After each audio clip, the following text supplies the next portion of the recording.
Tamika Mallory, as a young black woman, I hope that you hear this message, as especially that you're a young black woman yourself. Me and you are contemporaries. We're both born in the 80s. And we're both from Harlem. You're just from Northern Harlem. I'm from Southern Harlem. But I gotta say this.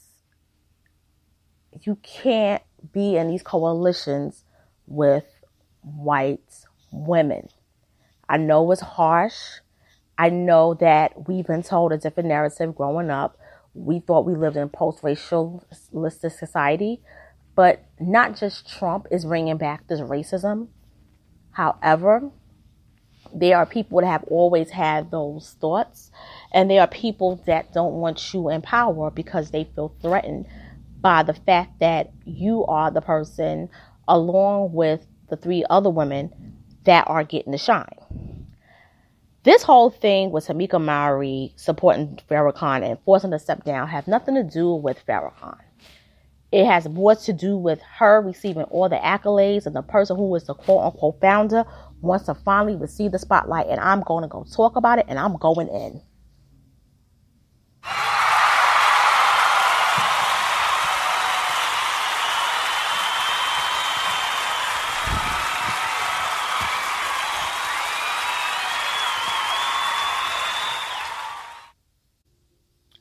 Hey guys, this is your girl, Miss Analytical, and I'm coming to you live straight out of NYC on this Tuesday afternoon. So a lot of you may know about the story, but some of you may not know. But anyway, it's been going on for weeks of this bullying of Tamika Mallory and Linda Salsor, who are women who are chairs of the Women's March.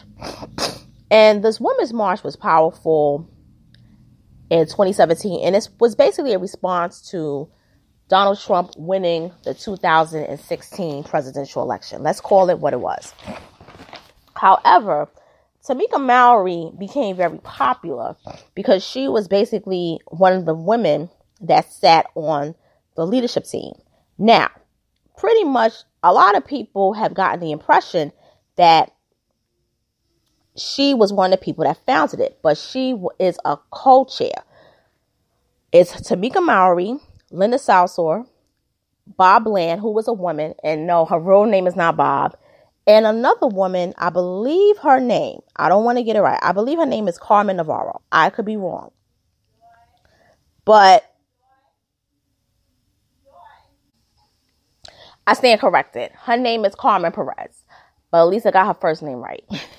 So anyway, these women co-chair the National Women's March. And this march was, like I said, it was a response to Donald Trump winning the presidential election. The problem with this march is, even though it's multicultural women that are chairing the march, they're not the ones that basically provided the money for the march. The money was provided by a woman named Teresa Shook. And Teresa Shook is Jewish. Now, this is when the whole Farrakhan thing comes in. Back in February of, I believe, 2018, Farrakhan gave her a shout out. And when he gave her a shout out, it ignited a lot of flames. Not to mention, she attended a speech that was led by Farrakhan. And he said in the speech that the powerful Jews are his enemy, that the Jews have control of those agencies of government, like the FBI, that Jews are the mother and father of apartheid, and that Jews are responsible for degenerate behavior in Hollywood, turning men into women and women into men.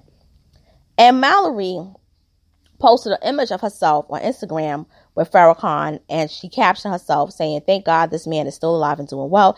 He is definitely the GOAT," which means the greatest of all time, and happy birthday, Louis Farrakhan. That she posted in a different post. And I believe his birthday is May. I know he's a Taurus. I believe his birthday is early May. And she wrote, "The Honorable Minister Louis Farrakhan just stepped to the mic," and that she is super ready for his message. So she is a fan of Louis Farrakhan. She could deny it all she wants, but she's a fan. Now, when they asked her about how she felt, she said that she wasn't going to stop supporting him, which is, the right thing to do if you really like this man. Also, you got Linda Salsor, who speaks out against Zionism. So the Jewish women don't like her either. Now, she's Palestinian, so you know how Palestinians feel about Israel. They got a hate for Israel. And let me tell you something. When I went to college, them two groups used to go at it.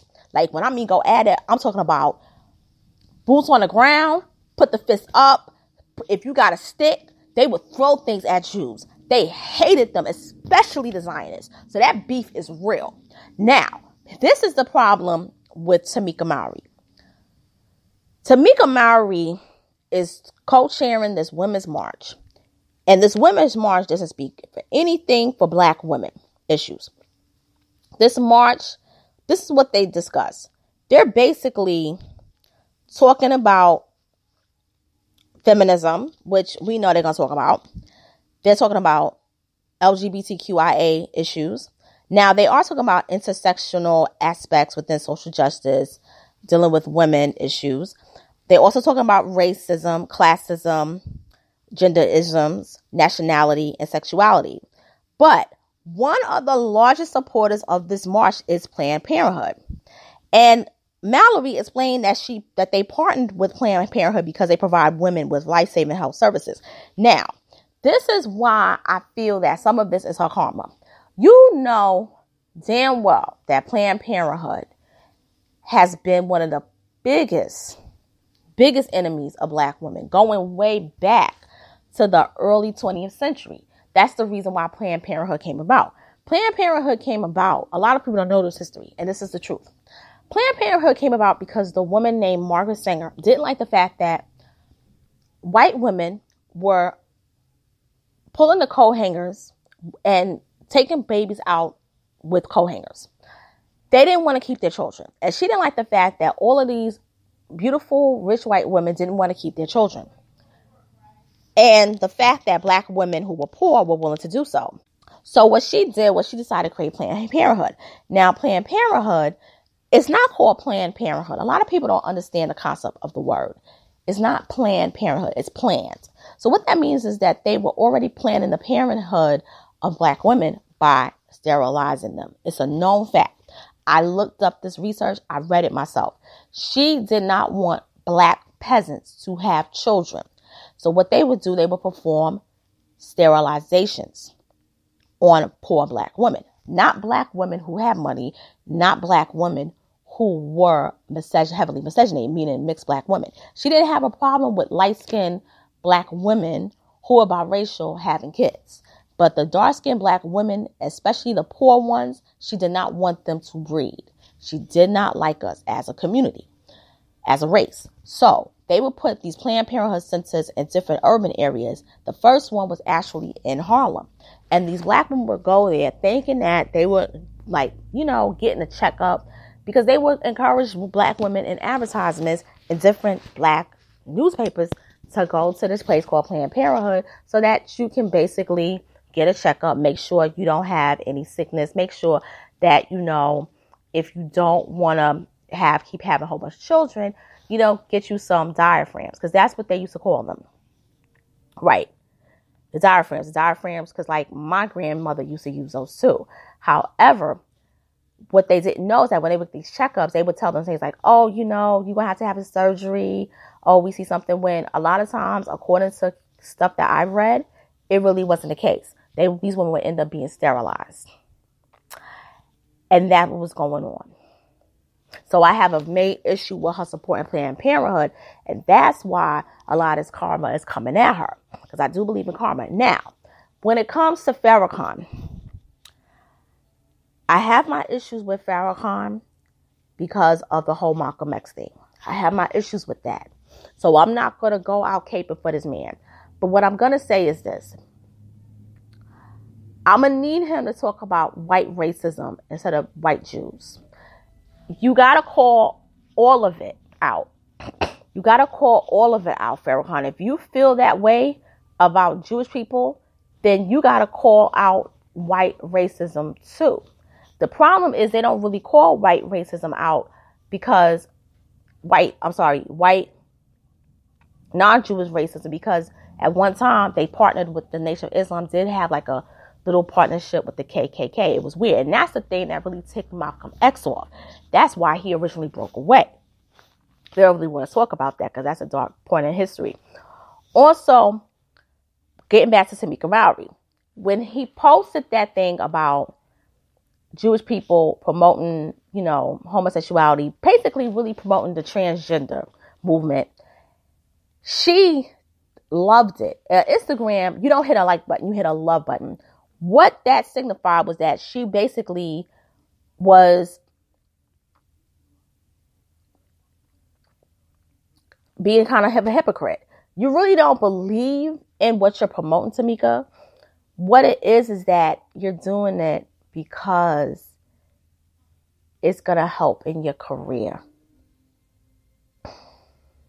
And that's why this woman, Teresa Shook, wants you out. Now, with Linda Salsor, it's basically because she's Palestinian and she's anti-Zionist. That's why she want her gone. So that was going to happen anyway. But they didn't expect you to be a person that would like and love Farrakhan. That's why this is happening to Tamika Mallory. So she kind of is a person that, if you want to say it, she's kind of an opportunist. I have nothing against the woman, but you can't speak out for LGBTQIA rights and then like a post from Farrakhan. You got to pick a side and you got to choose to stay there. And what I believe is going to happen, I'm going to end on this note. I do believe that Teresa Shook is going to push her out. She may not even push Linda Salsor out so quick, but she is coming for Tamika Mallory because Tamika Mallory got all the fame while Teresa Shook, even though I ain't never heard this woman until last week, isn't getting anything. So the moral of the story is we may believe in a post-racialist society, but the reality is that's not the case. And even though with Trump being in office, he ignited the flames for racism of our grandparents' time to reemerge, the truth of the matter is it's never left. It's just that it was never promoted in the media. But with the advent of the internet, it couldn't be hid. So what I will say again is the lesson here is this. Do your own thing. You could do a grassroots thing, but basically deal with your people first because we need more to help Tamika. If you want to be a feminist, I'm not saying change what your ideology is. I'm not saying that. I don't ever want to encourage anybody to change that. But think about your people first. Think about your people first. Linda Salsor, she still was thinking about her people. I'm sure Carmen Perez thinks about her people, and I'm sure even Bob Bland thinks about people. But when you, as black women, when we're feminists, we tend to go to the extreme of it and forget about the men. Whereas other feminists of different races and cultures, they still think about their men. And that's something to put in check. And even though you did acknowledge it was Farrakhan, you got off cold. And they didn't expect that to happen with you. They thought that you were part of their team. And you played them. And like I said, they're going to push you out, Tamika. And it's best to I would just resign, walk away, and just leave before more dirt comes out. You don't want dirt to come out with your name on it. You just want to walk away and just leave. You may love it. It has probably done good for your career, but right now they're trying to ruin you. And, yeah, like I said, and even when I was in college, I always stayed away from those groups. I always stayed away from feminism because everybody that was a feminist who was of color always got played by a white woman at the end of the day. Always did. And so just do your own thing, Tamika. You're a Harlem girl. You got trained from National Action Network. You know how to do this. You don't need them. And another thing too, and I'm going to talk about this. Alyssa Milano needs to mind her damn business because she's trying to ruin this girl so she can come back up. And I'm going to make a video about her right after this. So on that note, it's your girl, Miss Ann Local. I'm signing off. Follow me on Spreaker. Subscribe to my YouTube channel. Hit that notification bell. Hit the like button, comment, and share the video. Talk to you later.